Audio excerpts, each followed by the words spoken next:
Greetings, everyone, from Larry and Angie Overholt here in Ohio.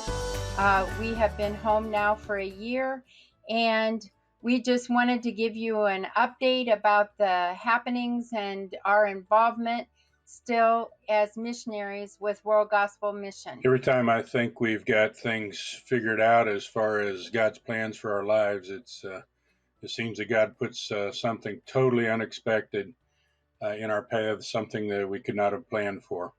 I remember years ago when we were going through a transition similar to what we're going through now.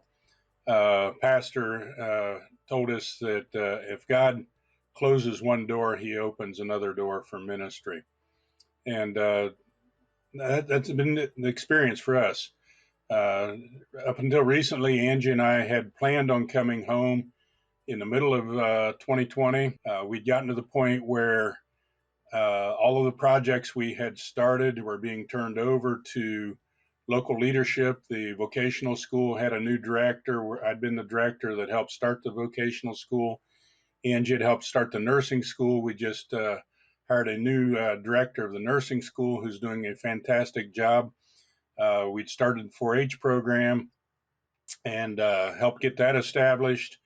We're involved in planting churches, had set up a Bible Institute for training pastors and lay leaders. All of that was going well. And it got to the point where it just wasn't feasible for us to start another major project. And at the same time, it seemed like it was a point for us to get out of the way. So it was in God's timing for us to come home. What God was wanting to do with us, we did not feel, even though at our age, we're getting close to retirement age, we did not feel that's what God wanted us to do. But it was obvious that our time in Honduras had finished.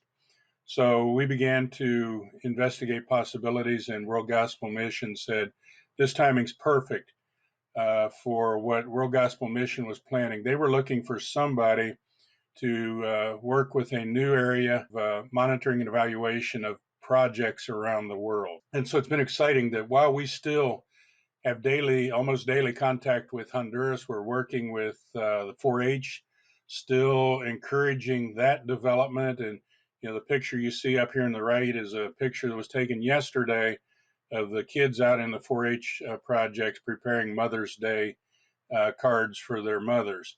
And we now have 3 4-H groups, 3 leaders who are working with those groups, and they're doing a fantastic job. We're still convinced that if things are to change in Honduras, if things are going to turn around, it has to be through education. So we're excited about what 4-H is doing.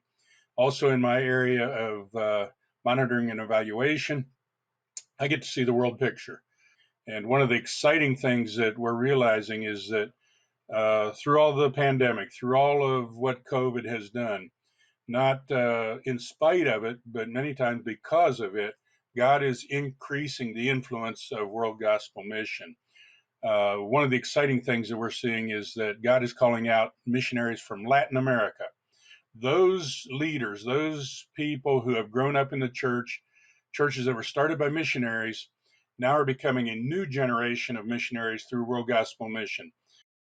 But as I started out saying, God opens doors in new ways that we could not have anticipated. So it's exciting for Angie and me to be able to encourage this movement of new missionaries coming with World Gospel Mission from Latin America. Another area that has been a blessing to us is being able to work in home health care through the nursing school in Choluteca.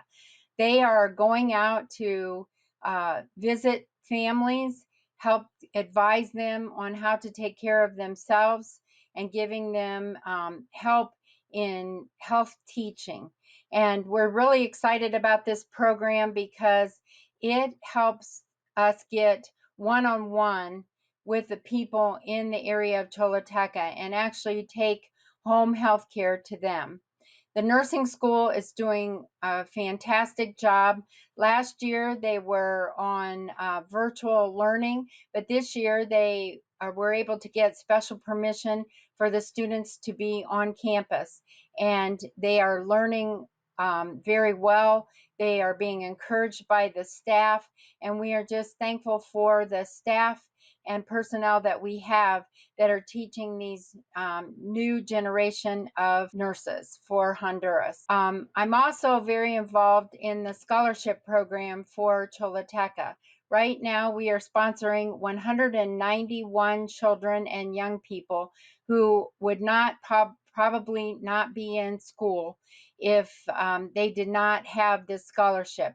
It helps them to get their uniforms and their supplies so that they can go on to school and be able to concentrate on getting the education that Larry talked about, that we feel is so vital to keep kids in Honduras and keep them on the path to being able to secure a job that is dignified and be able to help their families. So we ask for your prayers for these programs that you've heard about today, and we ask that you continue to pray for Larry and me as we are working from here in Ohio, but we are encouraging those around the world.